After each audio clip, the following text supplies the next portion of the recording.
교회적으로는 오늘 어버이 부모님을 생각하는 주일을 맞습니다. 우리 지난 주일날 우리는 가정 그리고 부모와 자녀의 신앙적 책임을 우리가 함께 확인해서 오늘은 창세기의 말씀으로 다시 돌아오기로 했습니다.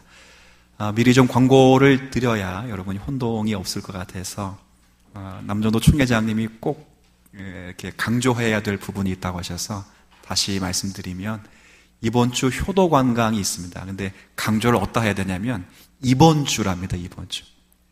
잘 잊어버리시는 분들이 계시니까 이번 주 목요일 날 8시 30분에 출발합니다. 이번 주에 오시면 될 것 같습니다. 그리고 오늘 어버이를 생각하는 주일을 맞이해서 여러분들 카네이션은 중고등부에서 하나씩, 근데 성가대는 좀 다른 걸 했나요? 그럼 특별 주문했습니까? 네, 그렇게 했고, 그리고 여러분도 차 대접은 또 청년부가 이렇게 할 것 같아요. 여러분 밖에 나가셔 2층에 가셔서 마음대로 마음껏 차를 즐기시면서 오늘 하루 하나님의 은혜를 좀 함께 누렸으면 좋겠습니다.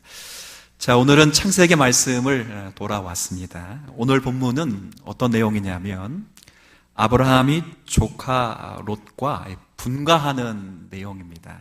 이제 함께 이 둘이 함께 거주했는데 거주했던 아브라함과 조카 롯이 각각 재물과 재산이 많아져서 더 이상 함께 할 수가 없었습니다. 그래서 서로 결별하는 장면을 우리가 읽었습니다.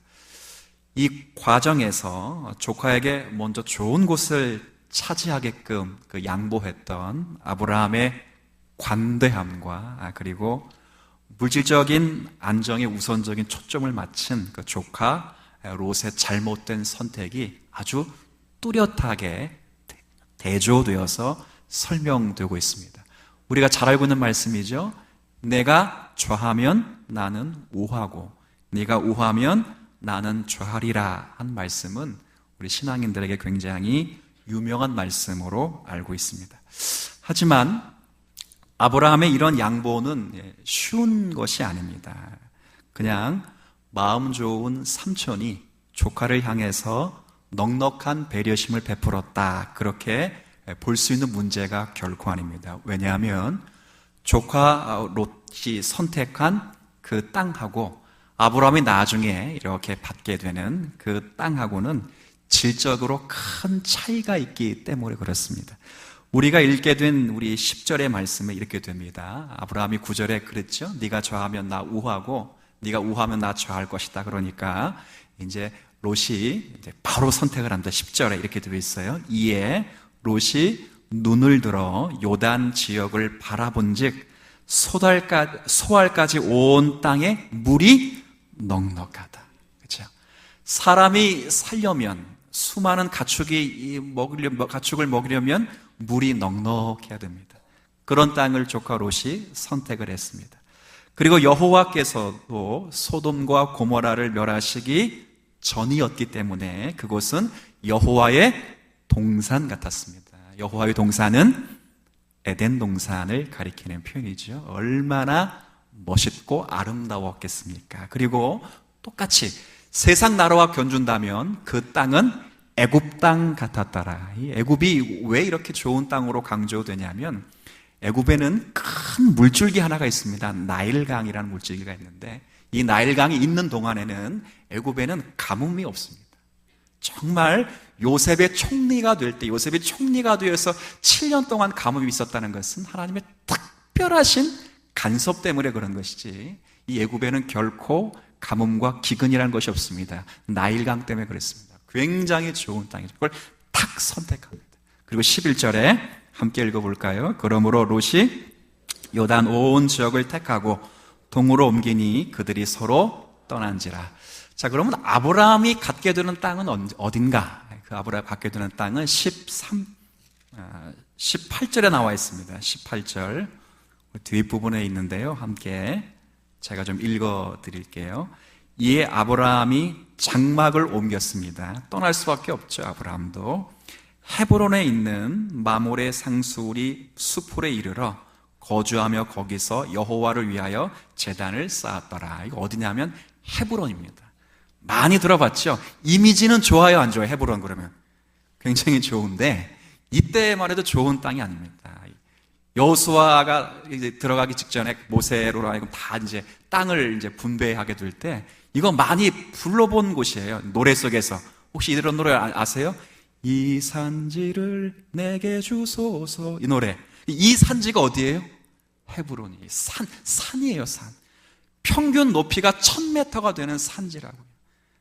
다윗 시대에 조금 사람이 살만한 도시로 바뀔 뿐이지 그 전까지 이 아브라함이 들어가길 때까지만 해도 사람이 거주할 수 없는 그런 척박한 땅이었습니다. 그곳으로 갔지요. 그런 땅을 개발해서 사람이 거주할 만한 곳을 만들고 목축을 한다는 것은 굉장히 힘든 일이었습니다. 그런데 아브라함은 선뜻 양보합니다. 성경을 읽으면서 여기가 늘 의문이었습니다. 왜 이렇게 양보할까? 아브라함이 왜 이렇게 할 수 있었을까? 아마 이렇게 생각할 수 있을 거예요. 그래도 아브라함은 롯의 삼촌이니까 그럴 수 없습니다. 14장에 내일 읽게 된 본문에 보면 롯을 구하기 위해서 아브라함이 가신을 데리고 가는데 318명을 데려가요. 그러면 그들의 아내들, 자녀들, 학생들 다 포함하면 1000명이 넘는 대식구입니다. 대식구. 그 대식구들 앞에서 자기 하나, 조카를 사랑했다는 마음, 배려심 때문에 그렇게 하는 것은 그건 족장으로서 책임이 아닙니다. 그러니까 아브라함은 넉넉한 배려심 때문에 그렇게 한 것이 아닙니다. 분명 목축을 하기 위해서는 사실은 롯이 선택한 요단 들녘 같은 장소가 절대적으로 필요합니다. 그런데 어떻게 아브라함은 자신의 선택권을 주저없이 양보할 수 있었을까? 오늘 이것을 함께 여러분과 생각할 것입니다. 그래서 오늘은 무엇이 아브라함으로 하여금 이런 결단을 가능하게 만들었을까? 이 생각을 함께 하면서 하나님의 언약됨이 어떤지를 한번 생각해 보도록 하죠. 여러분 어떻게 생각합니까? 어떻게 아브라함이 이렇게 조카 롯에게 이마만큼의 양보를 할 수 있었을까? 잘 선뜻 이해가 되지 않습니다. 제가 이해를 돕기 위해서 설명을 좀 드릴 것인데 지금 우리가 읽고 있는 내용은 창세기 13장입니다. 앞장에 몇 장이 있죠? 뭘 그런 걸 묻습니까? 라고 하겠지만 12장이 있습니다. 제가 이렇게 묻는 이유는 12장의 어떤 아브라함이 경험했던 결정적인 사건이 13장에서 조카 롯에게 선뜻 양보할 수 있는 계기가 되었다는 계기. 그러니까 그냥 마음 좋아서 아브라함이 조카 롯에게 양보한 것이 아니라 12장에서 그가 하나님에 대한 어떤 그 은혜와 사랑과 능력을 깨닫고 비로소 축복하는 마음으로 조카 롯에게 그것을 넉넉히 양보했다는 거예요. 그럼 12장에서 어떤 경험을 했는가 그럴 때 이제 아브라함이 하나님의 약속과 인도하심을 받고 가나안 땅에 이렇게 정착을 하게 됩니다. 근데 우리가 늘 알듯이 가나안 땅 그러면 딱 뭐가 생각나냐면 젖과 꿀이. 근데 아브라함이 가나안 땅에 딱 정착했어요. 하나님 약속하신 땅이 딱 정착했는데 놀랍게도 정착하자마자 가나안 땅에 큰 흉년과 기근이 닥치는 것입니다. 참 아이러니해요. 하나님이 들여보내 놓고 곧바로 흉년과 기근을 만나게 하셨습니다. 참 약속의 땅이라고 해서 기근이 없는 것은 분명 아닙니다. 우리도 마찬가지잖아요. 하나님의 자녀라고 해서 우리가 천국 백성이라고 해서 어려움이 안 생기는 것은 결코 아닙니다. 그래서 오죽했으면 목사님 제 얘기 좀 들어주시겠어요? 하고 제게 상담을 요청하고 어려움을 호소하기도 합니다. 성도들일지라도 어려움이 없지는 않습니다. 하지만 중요한 것은 그 어려움을 어떻게 해결하는가에 성도의 성도다움이 분명히 증거됩니다. 그렇죠. 아무리 성도가 어렵고 힘들어도 고난이 많이 있을지라도 이거 해결하기 위해서 절간에 가서 구술하거나 기도를 받을 수는 없지요. 아무리 성도가 힘들어도 세상 방법으로 풀기 위해서 술 한잔하고 이렇게 해서 풀 수 없습니다. 성도가 힘들면 성도가 하는 유일한 신앙의 고백이 나옵니다. 행위가 나옵니다. 성도가 힘들면 뭐 하지요? 어떻게 하셨어요? 여러분 다 그렇게 하시죠. 기도합니다. 기도한다는 것은 하나님께 자신을 내어 맡긴다는 것이고 하나님의 뜻이 내게 이루어지기까지 인내하기를 요청한다는 것입니다. 아브라함도 똑같습니다. 아브라함에게도 약속의 땅을 허락받았지만 약속의 땅에 들어서 곧장 기근이 당해서 어려움이 찾아왔습니다. 문제는 이때 아브라함이 어떻게 했는가 합니다. 기도하지 않았습니다. 아브라함 기도하지 않고 뒤도 돌아보지 않고 곧장 애굽으로 피난 가기로 결정을 했습니다. 잘한 것 같아요? 못한 것 같아요? 못한 것입니다. 그리고 이 사건을 통해서 약속을 받은 자로서의 실력이 부족하다는 것이 여실히 등장합니다. 약속은 잊어버리고 살기 위해서 떠나갑니다. 신앙의 아브라함이 아니라 불신앙의 아브라함의 모습을 역력히 보입니다. 아까 애굽으로 들어간 이유는 딱 하나죠. 살기 위함입니다. 방금 전에 설명드렸듯이 이 애굽에는 나일강이 있는 큰 강이 있는 나라입니다. 그래서 기근과 상관없이 부족하지 않고 풍족하게 살 수 있었던 비옥한 곳이었습니다. 문명이 발달한 곳이었고 전 세계에서 가장 강대한 나라였으며 그리고 그 강대한 나라들 속에서도 가장 강력한 절대 군주가 있는 바로가 있는 그런 나라였습니다. 그때 당시만 해도 바로는 애굽의 왕뿐만 아니라 절대 신으로 추앙받고 있었던 그런 자리에 있었기 때문에 이 아브라함이 그렇죠? 애굽에 들어갈 때 마음이 어땠는가를 한번 생각해 보십시오. 바로는 백성들에게 신으로 추앙받고 있었던 절대 권력을 행사했던 그런 인물이었습니다. 그 거대한 제국에 별 볼 일 없는 한 족장이 그리로 들어가고 있습니다. 이때 아브라함의 심정이 어땠을까요? 두려웠겠지요. 근데 12장에 보면 그 두려움 중에 가장 큰 두려움은 누구로 인한 두려움이었냐면 아내로 인한 두려움, 사라 때문에 두려웠습니다. 왜냐하면 사라가 굉장한 미인이었습니다. 아마 여러분들처럼 그렇게 미인이었던 것이 분명합니다. 굉장히 큰 미인이었습니다. 설득이 안 되세요? 용납이 안 되세요? 우리 아내처럼 미인이었을 것입니다. 용납이 좀 되십니까 이제? 그래도 안 되세요? 미인이었습니다. 그러니까 두려움이 생겼습니다. 어떤 두려움이 생겼냐면 분명히 애굽으로 돌아가면 사람들이 야, 왜 이렇게 예뻐? 저 여자를 내 아내로 삼아야 되겠다라고 할 때 옆에 있는 놈이 혹시 남편일까 하고 그 남편을 죽이고 그 여인을 사라를 아내로 삼을 것이 분명하다. 그러니까 아내에게 이렇게 당부합니다. 여보, 지금부터는 여보라 부르지 말고 나를 오빠라 부르세요. 오빠. 뭐라 부르라고요? 오빠. 기분은 좋아요, 그렇죠? 오빠. 그러면 당신을 절대 내 아내로 하지 말고 내 여동생이라고 합시다. 그래야 당신으로 인해서 내 신변이 안정되고 내 목숨도 당신 때문에 보호를 받을 것입니다. 아내가 팔리는 거하고 관계없죠. 제가 물어보죠. 이런 남자랑 결혼을 해야 됩니까? 하지 말아야 됩니까? 그렇죠. 청년들 잘 새겨 들어요. 절대 결혼하면 안 되죠. 왜냐하면 사라가 너무 예뻤기 때문에 그렇게 됐습니다. 아브라함의 주된 관심은 자신의 생명을 보존하는 것에 있습니다.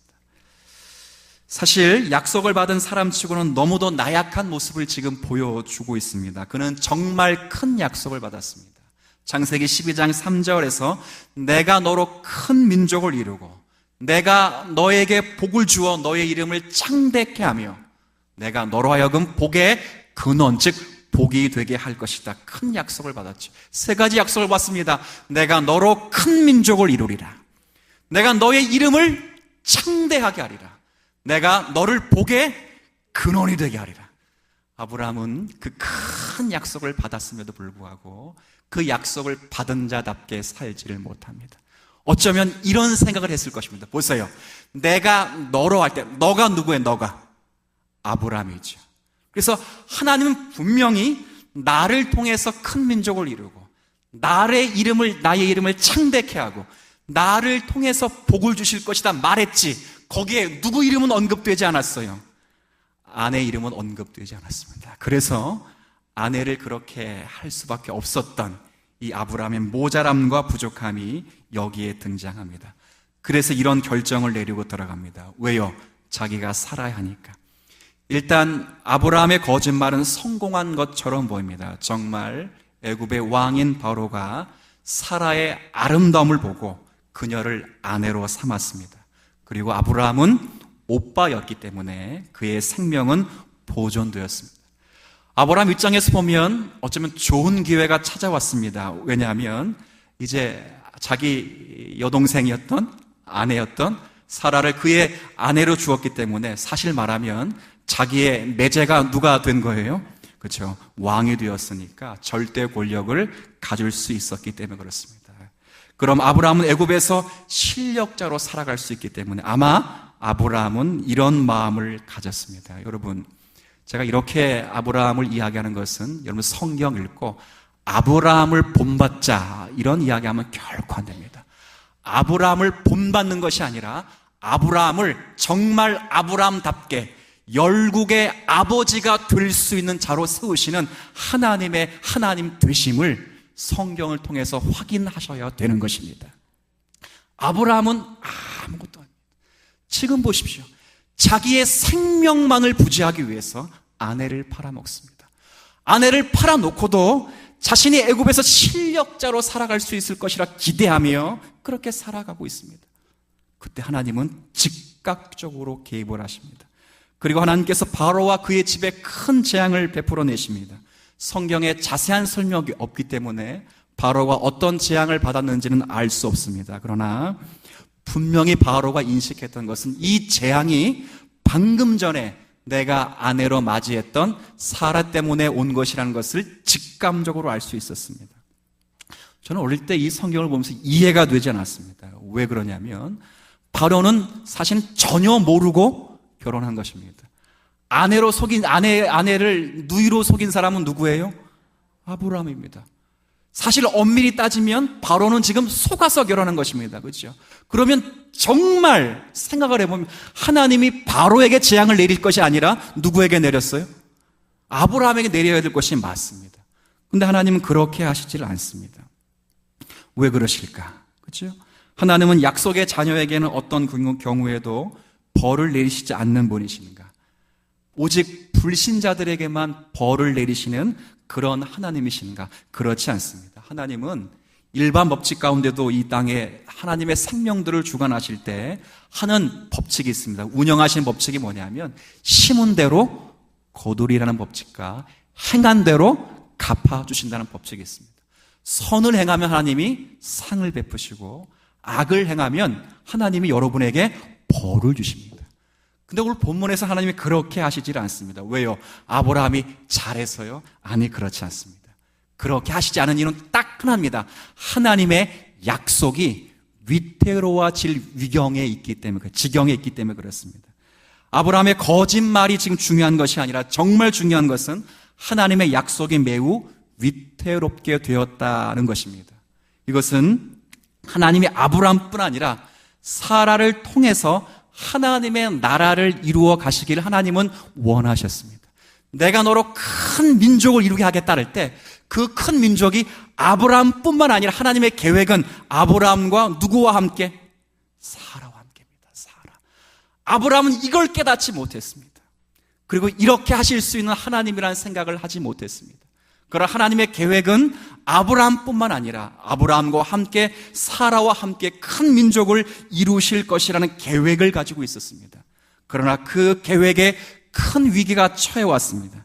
그렇기 때문에 하나님은 아브라함이 아니라 바로를 치신 것입니다. 바로가 깜짝 놀라죠. 바로가 아브라함을 부릅니다. 부르고 이렇게 묻죠. 네가 어떻게 내게 이룰 수 있느냐? 왜 네 아내라고 말하지 않았는가?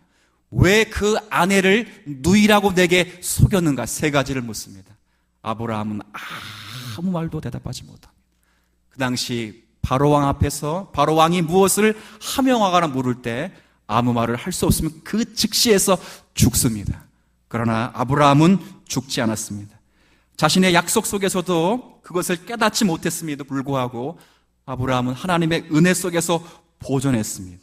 바로는 아브라함의 거짓말에도 극도의 분노감을 감추지 않았지만 아브라함을 살려주었습니다. 그 이유는 하나입니다. 그것은 하나님이 바로에게 재앙을 내렸기 때문입니다. 이것을 통해서 아브라함이 크게 깨닫고 확신합니다. 그렇구나. 하나님은 바로보다도 훨씬 크신 능력의 하나님이 되시는구나 그거죠. 당시만 하더라도 아브라함은 자신을 부르신 하나님에 대해서 잘 몰랐습니다. 분명히 약속은 들었는데 그 약속을 이루실 수 있는 하나님의 능력하심과 전능하심에 대해서 잘 깨닫지를 못했습니다. 그러니 어디로 돌아가요? 애굽으로 들어갈 수밖에 없죠. 그에 비해서 애굽은 어마어마한 나라로 보였을 것입니다. 그 앞에 아브라함은 스스로 대단히 왜소하게 생각했습니다. 자신에게 약속을 주신 하나님에 대한 경험도 굉장히 미약했습니다. 아직 이루어진 것은 아무것도 없는 것처럼 보였습니다. 그럴 때 하나님은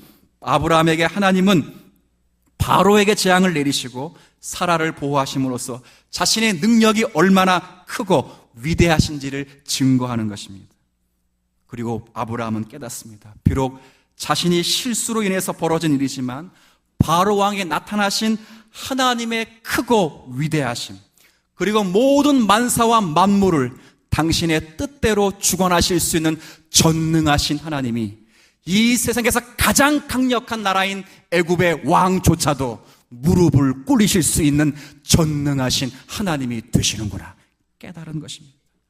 바로 그 하나님이 자신의 실수 때문에 벌어진 일일지라도 그 약속을 취소하지 않으시고 그 약속을 신실하게 이루어 가실 수 있는 그런 능력의 하나님이 되시는구나 그거죠. 그렇습니다. 그리고 이를 신앙으로 수납했습니다. 창조주이시며 구속주이시며 섭리주이신 그 하나님의 절대 주권에서 나오는 하나님에 대한 이해와 인식을 가졌습니다. 이것을 아브라함이 본 것입니다. 자신의 실력 없음에도 불구하고 하나님께서 하신 그 약속은 끝까지 책임지시며 이루신다는 사실을 깨닫고 그 아브라함이 이 약속을 믿으면서 오늘 이 선택을 가능하게 한 것입니다. 그래서 롯을 축복하며 보낼 수 있습니다. 그리고 그 모든 것을 자신의 기득권을 포기하고 그로 하여금 좋은 것을 선택할 수 있었던 기회를 준 것입니다. 하나님께서는 아브라함이 그렇게 믿음의 자리에까지 이르도록 하나님이 그를 세워가십니다. 그 후에도 아브라함은 또 실수할 것입니다. 그러나 아브라함을 향하신 하나님의 신실하심은 변하지 않습니다. 놀랍습니다. 오늘 읽었던 말씀 가운데 그 후반에 보면 여전히 이런 말씀이 계속 반복됩니다. 제가 14절을 읽을 테니까 여러분이 15절과 16절을 한번 읽어주시면 고맙겠습니다. 제가 14절을 읽을게요. 롯이 아브라함을 떠난 후에, 롯이 이제 아브라함을 떠났습니다. 여호와께서 아브라함에게 이르시되 나타나 말씀하십니다. 너는 눈을 들어 너 있는 곳에서 북쪽과 남쪽 그리고 동쪽과 서쪽을 바라보라. 함께 읽어주세요. 보이는 땅을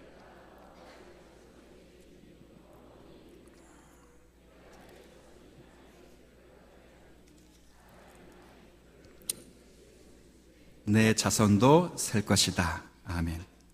재밌습니다. 실패 후에도 약속이 동일하게 주어집니다. 창세기 12장 3절에서 주어진 그 약속, 내가 너로 큰 민족을 이루게 하시겠다 하신 약속의 말씀이 반복되어 확장되어서 연속선상에서 드러납니다. 이 약속은 하나님의 은혜로 이루어지는 것입니다. 이 약속은 그분 편에서만 이루어지는 것이고 이 약속은 그분을 의지해야만 이루어진다는 것을 아브라함이 비로소 깨닫게 됩니다. 아브라함이 처음부터 이런 생각을 가진 것은 아닙니다. 그러나 애굽의 경험이 필요하여 아브라함으로 하여금 하나님이 어떤 분이신지를 알리시기 위해서 아브라함의 그 부족한 신앙까지도 하나님은 살피셔서 그를 이렇게 바꾸어 놓았습니다. 자신의 번영이 절대적으로 하나님께 의존되어 있다는 것을 아브라함이 비로소 깨닫고 알게 되었습니다. 제가 이 이야기를 길게 여러분에게 드리냐면 사실은 아브라함의 생애는 단순한 아브라함이 개인의 생애가 아닙니다. 이 아브라함의 생애는 뒤에 있을 이스라엘 역사의 모형으로서의 역할을 하고 있습니다. 우리가 신약을 살아가면서 우리 모두가 아브라함 앞에 부를 때 꼭 이런 수식어를 붙이죠. 아브라함 앞에 뭘 붙여요? 믿음의 조상이요. 맞습니다. 정확하게 말하면 믿는 자의 조상입니다. 어떻게 아브라함이 믿음을 가지게 되었는가? 어떻게 아브라함이 그 믿음으로 의롭다함을 받았는가? 어떻게 의롭다면 그 믿음이 완성되게 되었는가? 그것을 세상에서 가장 잘 보이도록 나타내시고 부르신 사람이 누구라고요? 아브라함입니다. 그런 의미에서 우리 믿는 자의 조상입니다. 결국 아브라함 이야기는 그런 의미에서 우리 이야기입니다. 보십시오. 하나님께서 아브라함에게 복을 약속하셨던 것처럼 하나님은 동일하게 우리에게 복을 약속하셨습니다. 그것도 예수 그리스도를 말미암아 받게 될 굉장히 큰 신령한 복을 우리에게 약속하십니다. 아브라함이 약속했던 세 가지 복을 기억하시죠? 너로 큰 민족을 이루게 할 것이다. 너의 이름을 창대하게 할 것이다. 너는 복의 근원이 될 것이다. 이런 모든 복은 아브라함의 후손으로 오신 예수에게서 그대로 적용되었습니다. 하나님은 예수 그리스도로 말미암아 큰 민족을 이루셨고, 하나님은 예수 그리스도 이름을 크게 하셨고, 하나님은 예수 그리스도를 복의 근원으로 삼으셨습니다. 그는 복의 내용이시며 복의 근원이시고, 그를 축복하는 자는 축복을 받을 것이며 그를 저주하는 자는 저주받게 하나님은 그렇게 역사하셨습니다. 모든 민족들이 그로 말미암아 복을 얻게 되었습니다. 그분은 복의 내용이시며 복의 기준이 되십니다. 그리고 그 복이 우리 가운데 이루어지기까지 하나님은 당신에게 나오는 절대 주권에서 나오는 신실하심으로 우리를 포기하지 않을 것입니다. 전능하신 하나님께서 세상 끝날까지 우리와 함께 계시면서 저와 여러분을 눈동자같이 보호하시겠다고 약속을 하셨습니다. 그렇다면 누가 이것을 방해할 수 있겠습니까? 바로가 그것을 끊어내더라도 하나님께서 아브라함과 사라를 통해서 큰 민족을 이루시겠다 약속하신 것을 세상의 절대 군주가 그것을 방해하려고 할 때 하나님은 나타나셔서 바로에게 재앙을 내리실 수 있는 전능하신 하나님 되십니다.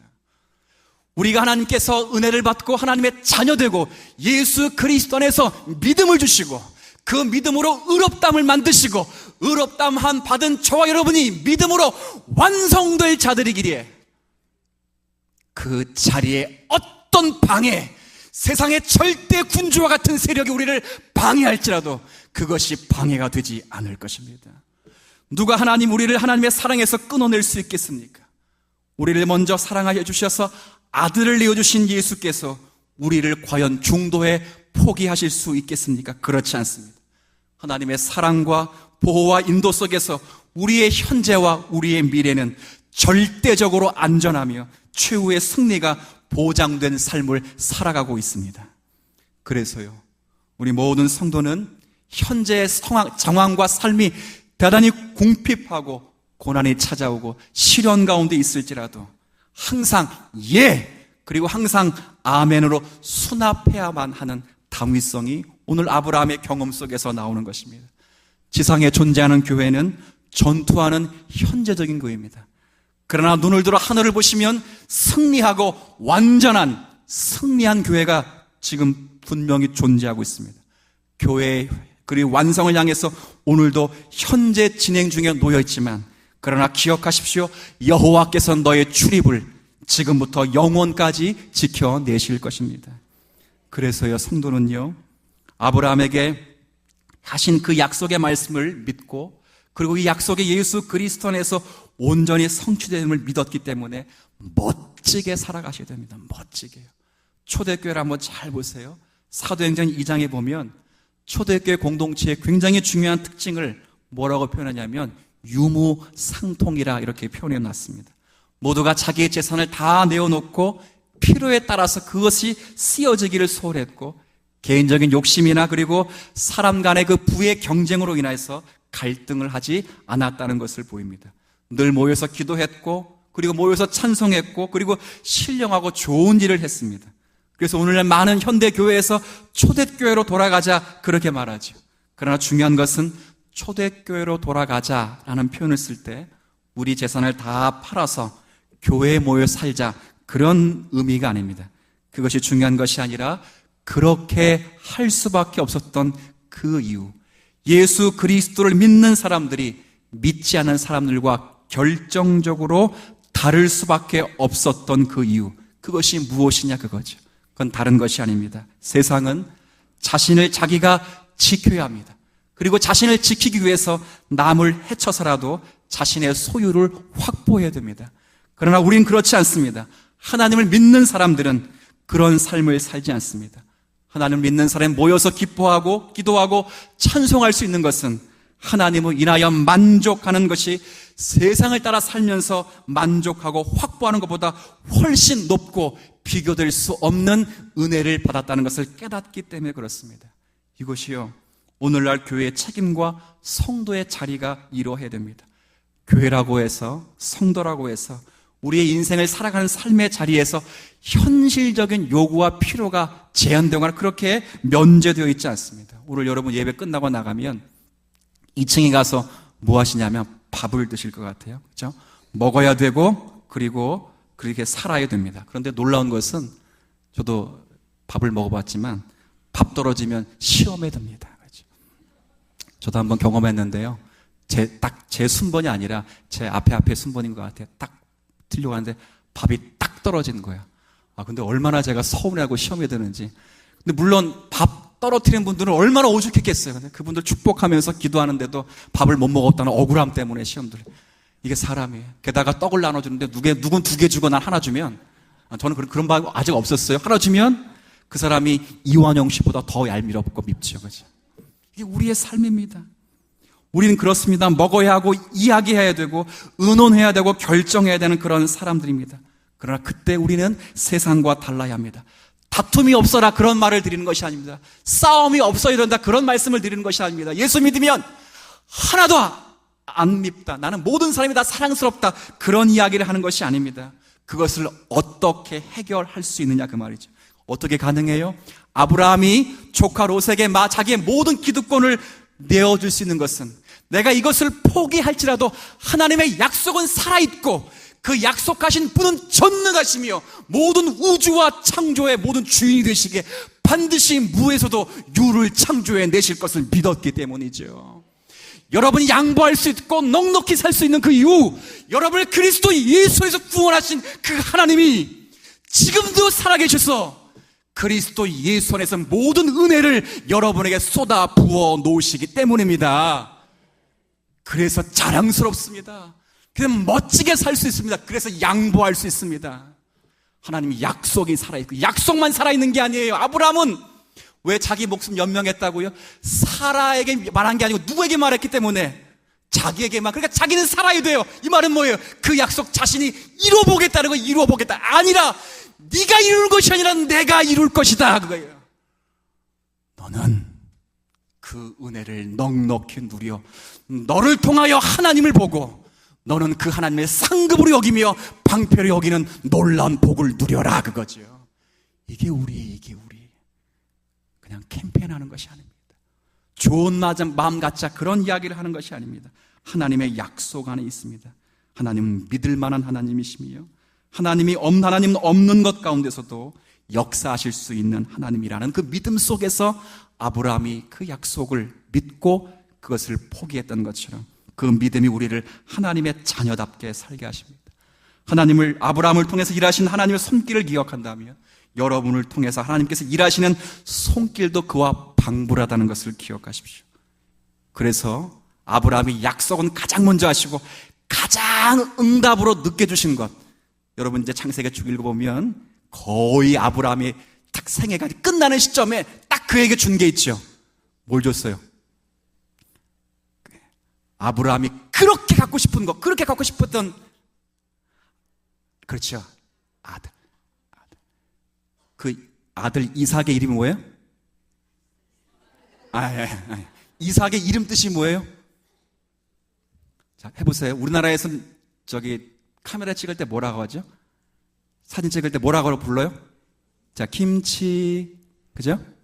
그러면 영어로는 그게 아니고 해보라고. 치즈래, 치즈. 히브리어는 한번 따라해봐요. 이삭.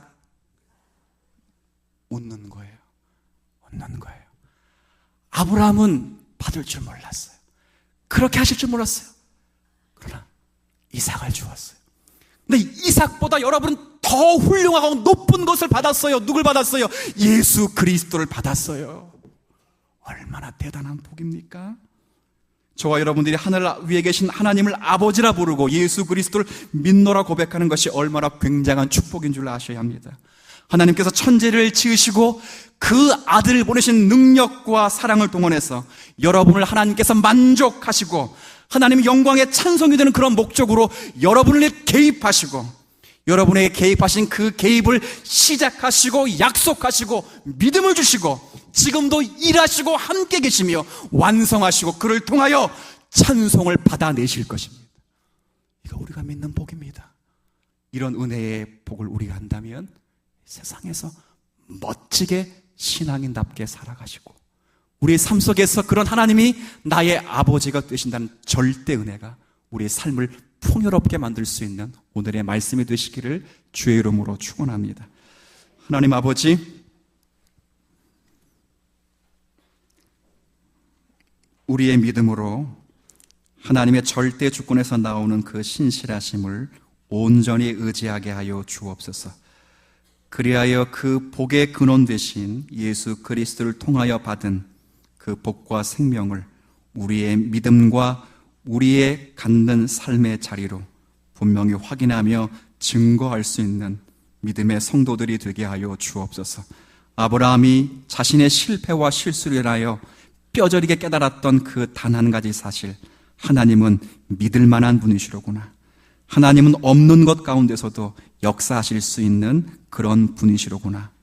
애굽의 절대 군주일지라도 하나님 앞에서 무릎을 꿇려 아무 말 할 수 없도록 하시는 하나님이시로구나. 그것을 깨닫고 우리 삶 속에 역사하신 그런 하나님이 지금도 우리와 함께 계시고 우리를 통하여 일하시고 우리에게 허락하신 것을 완성하셔서 반드시 찬송을 받으실 것을 기억하며 우리의 삶의 자리를 확보하며 사는 넉넉한 신앙인, 이것이 우리의 명예가 되기를 소원할 수 있는 신앙인 되게 하여 주옵소서. 예수님의 이름으로 기도 올립니다.